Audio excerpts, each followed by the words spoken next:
Bismillahirrahmanirrahim. Assalamualaikum warahmatullahi wabarakatuh. Salam sejahtera untuk pemirsa UIN TV dalam acara podcast Ramadan Fil Jami'ah Fakultas Dakwah dan Ilmu Komunikasi. Tema pada hari ini yaitu akan terkait dengan puasa sebagai madrasah kedisiplinan. Dan narasumber kita pada hari ini yaitu Bapak WD1, Bapak Wakil Dekan 1 Fakultas Dakwah dan Ilmu Komunikasi, Bapak Dr. Ahyar MPD. Beliau merupakan Bapak Wakil Dekan 1 sekaligus juga memang dosen di Fakultas Dakwah ini. Oke Pak, Assalamualaikum Pak. Waalaikumsalam warahmatullahi wabarakatuh. Bagaimana puasanya Pak? Lancar? Alhamdulillah. Syukurillah, mudah-mudahan kita selalu sehat semua ya. Ya, semoga selalu sehat semua. Ya, kali ini Pak, temanya kita yaitu terkait dengan puasa sebagai madrasah kedisiplinan ya Pak. Mungkin kita mau bahas dulu dari kajian-kajian keilmuan dari Bapak gitu ya, terkait dengan bagaimana sebenarnya puasa itu bisa membentuk seseorang untuk menjadi disiplin gitu. Mungkin Bapak punya ulasan dulu Pak terkait itu sebelum kita pada akhirnya nanti ngomongin tentang tips and triknya bagi pemirsa UIN TV yang ada di rumah. Iya. Terima kasih pemirsa. Assalamualaikum warahmatullahi wabarakatuh. Alhamdulillahirabbil alamin. Wassalatu wassalamu ala Rasulillah Muhammad sallallahu alaihi wasallam. Alhamdulillah, ya sesuai dengan tema kita hari ini, ya sore ini, yakni puasa sebagai madrasah kedisiplinan. Berdasarkan ya kajian-kajian ya ilmiah, ya, baik dari kajian ulama-ulama Islam atau kajian ulama-ulama kontemporer ya khususnya, memang sungguh banyak yang bisa kita ambil ya. Di situ satu poin yang bisa kita kaji adalah ternyata tidak hanya puasa ya sebagai bulan kesabaran ya, bulan latihan, tetapi justru puasa adalah yang lebih penting bagaimana kita diajarkan untuk berdisiplin. Firman Tuhan sebenarnya sungguh banyak kaitan ya tentang disiplin, tema-tema disiplin. Satu contoh yang paling singkat misalnya wadduha wal asri. Satu sisi dari dimensi edukasi sebenarnya mengisyaratkan ya ayat itu bagaimana pentingnya kita menghargai waktu. Nah, prinsip yang kita bangun sebenarnya ya fenomena yang terjadi ya di luar Ramadan, bahkan di Ramadan juga nanti ya mudah-mudahan ya kita bisa pada Ramadan ini meningkatkan disiplin kita. Karena lemahnya amanah ya, amanah kita. Satu contoh kita saja sebagai so'imin so'imat sekarang, tepat waktu saat kita berbuka ya, dan kita disiplin saat sahur.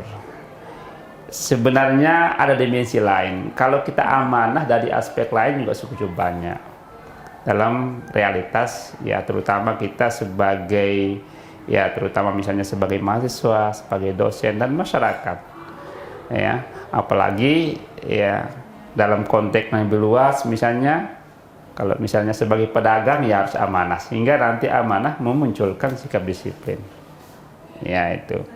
Dan berikutnya juga ya dalam konsep amanah sebagai saudagar itu kan tidak mengurangi timbangan. Nah, kalau sebagai pegawai salah satu lembaga ya, tepat waktu adalah salah satu elemen penting dalam menjaga ya amanah sekaligus juga melahirkan disiplin. Mungkin itu ya sekelumit tema-tema tentang ya disiplin. Nah, sehingga puasa ini menjadi momen penting sebenarnya dari momen-momen puasa sebelumnya dalam mengukur ya, kedisiplinan kita dalam tugas dan pokok kita masing-masing sebagai hamba Allah dan sebagai abdi negara maupun bangsa. Mungkin itu yang kira bisa Bapak jelaskan. Iya. Itu tadi dari Bapak Dr. Ahyar ya, terkait dengan bagaimana puasa itu sebagai madrasah kedisiplinan. Bahwa Bapak tadi menyampaikan bahwa puasa itu tidak hanya terkait dengan kita menahan diri, sabar gitu ya.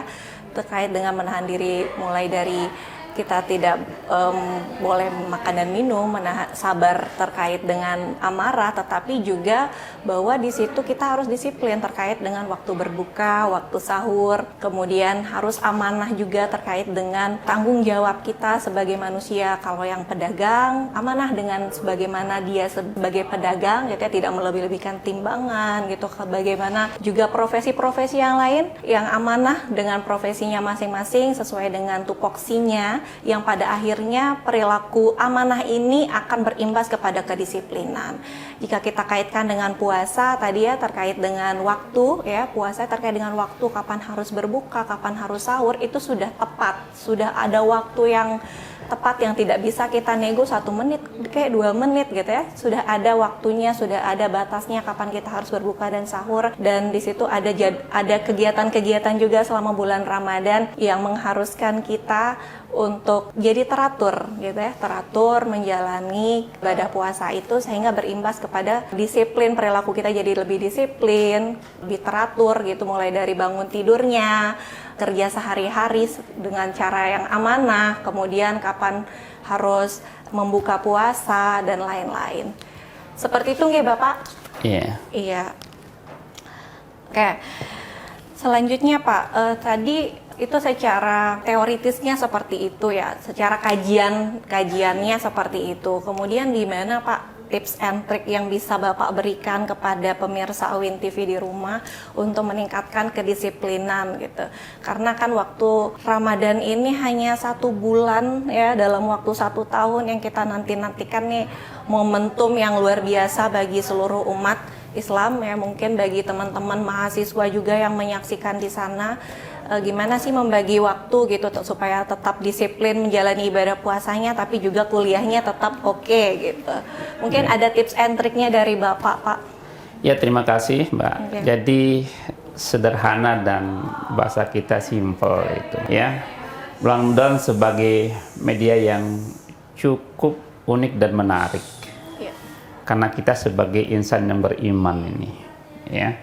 Padahal ya kriteria Allah Subhanahu wa taala itu kan kita berpuasa dalam menguji keimanan kita sehingga kita termasuk kategori orang bertakwa. Dimensi orang bertakwa ya sebagai profesi kita sebagai dosen misalnya ya sangat sederhana. Ya, tugas dan tupoksi mengajar sudah clear. Kalau kita lakukan dengan secara dalam konteks ya agama, ikhlas, itu bagian dari ibadah sebenarnya, bukan sebagai tugas. Nah, itu tadi mengajarkan orang yang tidak tahu menjadi tahu sesuatu kelebihan utama yang paling besar sebenarnya. Kalau kita berpikir ke situ, bukan karena kita tugas sebagai dosen, tetapi bagian yang lebih penting adalah bagaimana kita bisa berbagi ilmu, bagaimana kita memberikan sesuatu ilmu yang baru kepada mahasiswa kita. Dan mahasiswa juga harus berpikir positif bahwa sebagai mahasiswa itu juga bagian dari ibadah. Seringkali mahasiswa berpikir bahwa kuliah itu kadang-kadang apa boleh terpaksa, saya katakan begitu, atau terasa beban. Padahal kalau dia jadikan sebagai ibadah untuk menggali dan mencari ilmu pengetahuan sebanyak-banyak selama 4 tahun, misalnya waktu S1, itu sesuatu yang dipandang sebagai nilai yang positif. Nah, puasa menegaskan bahwa tidak boleh lemah dari praktik-praktik ibadah kita sebelum puasa atau sudah puasa. 1 bulan ini adalah salah satu bagian penting dalam apa tadi? Mendidik ya terbiah kita, semakin kita disiplin dengan konsep-konsep praktik ibadah dalam konteks kita masing-masing. Nah, itu yang bisa saya sampaikan. Baik, itu Tadi ya teman-teman yang ada di rumah, pemirsa UIN TV, teman-teman mahasiswa, teman-teman yang bukan mahasiswa juga, bahwa momentum puasa itu bukan menjadikan kita sebagai manusia yang lemah gitu, bukan berarti karena kita puasa kita jadi bisa bermalas-malasan gitu ya, tapi justru di situ kita memperoleh suatu dimensi keikhlasan ya, dimana dalam menjalankan aktivitas sehari-hari jangan lupa bahwa itu bukan suatu tugas, tapi itu adalah ladang kita untuk memperoleh yang namanya pahala dengan cara kita ikhlas beribadah gitu. Baik dosen, mahasiswa, dosen dengan cara mengajarkan merupakan ladangnya untuk beribadah juga gitu. Kemudian mahasiswa juga sebenarnya kalau misalnya kita mau ikhlas ya, puasa itu justru mengajarkan kita untuk on time bangunnya, on time makannya, on time kapan waktu istirahatnya, on time kapan harus belajarnya. Ya, seperti yang disampaikan oleh Bapak tadi bahwa tidak boleh malas-malasan, justru ikhlas menjalani semua aktivitas. Karena dari situ mulai keikhlasan, niatnya adalah untuk ibadah, maka berimbas kepada proses kedisiplinan itu terbentuk. Mungkin itu saja Bapak yang cukup kompleks. Tadi ada 2 pertanyaan, tapi secara teoritis maupun tips and triknya bisa kalian serap di rumah ya teman-teman. Buat pemirsa UIN TV itu sebenarnya berbobot banget. Kalau teman-teman bisa menginternalisasi, mengambil intisarinya, semoga bermanfaat untuk teman-teman semuanya. Semoga lancar ibadah puasanya. Sekian dari kami, dari Bapak Ayah dan dari saya. Assalamualaikum warahmatullahi wabarakatuh. Waalaikumsalam warahmatullahi wabarakatuh.